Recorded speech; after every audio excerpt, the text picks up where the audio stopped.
So we are starting out in a pot with 16 cups of beautiful blueberries. And what we're going to do is I'm just going to turn that on somewhere between medium and high, but make sure that you keep an eye on it and turn it down because you don't want it to scorch, because if you do scorch your blueberries,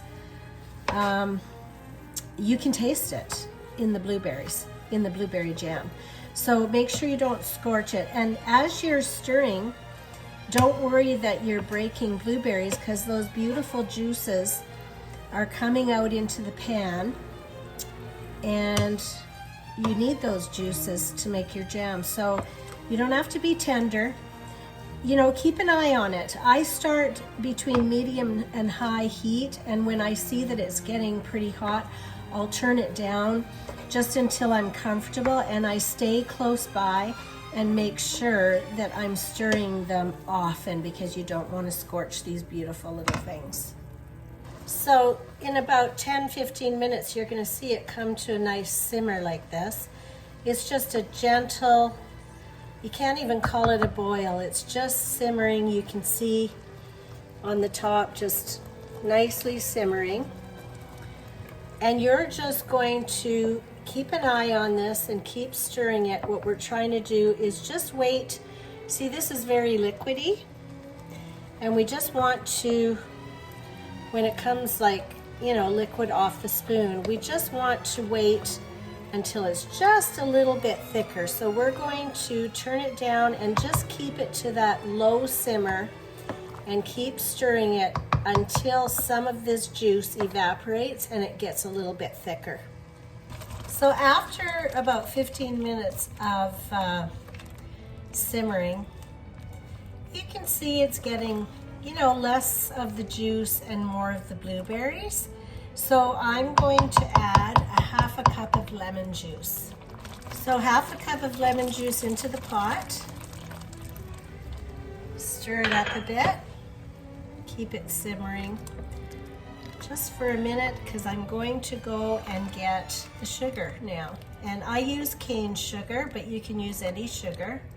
See, it's just got a little bit more berries and less juice now. So I use cane sugar, but you can use white sugar if you like as well. So I'm gonna go get that for you. So I'm adding some nice cane sugar to the pot, 1 cup at a time. And after each cup, I'm just going to give it a stir. Oh, it looks beautiful already. I love the color of it.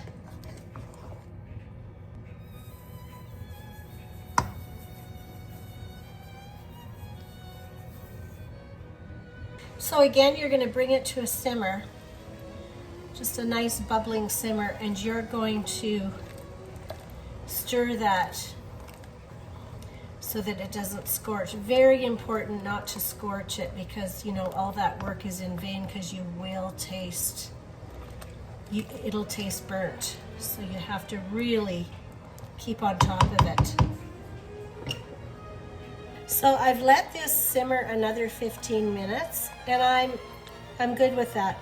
I don't want to simmer it too long, because you don't want to lose all the beautiful juice, because it's the juice also that makes a jam so beautiful. So don't be concerned. You can see if it's still a little bit runny, it's okay, because what happens is, you can see I've got my jars here. Now I have run hot water over the jars, lids, and rings.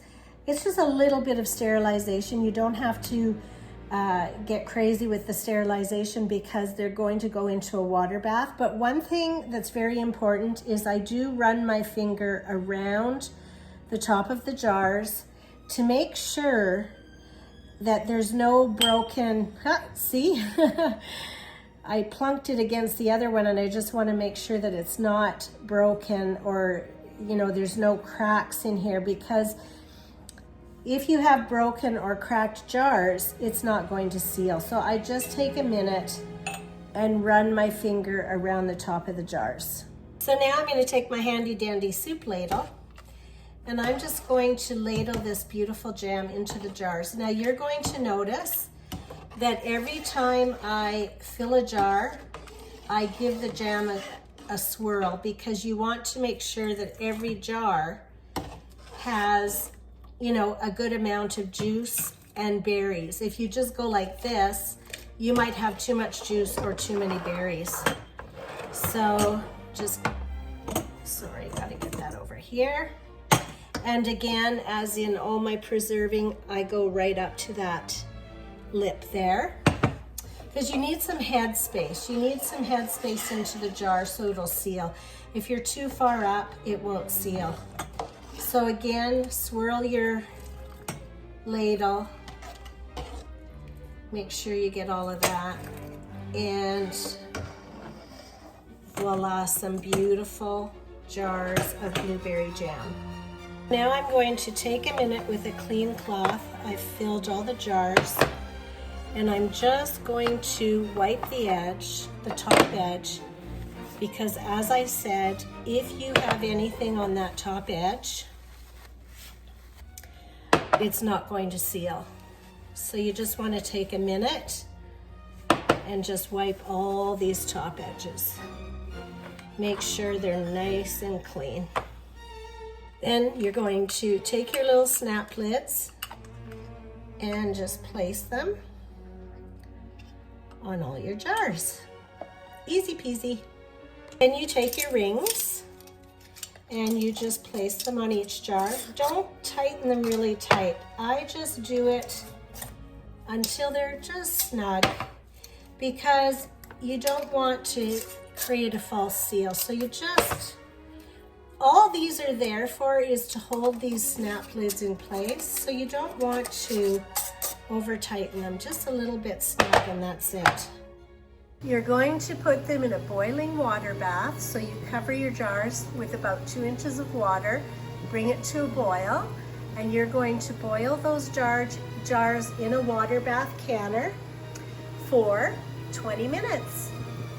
After 20 minutes, take them out of your water bath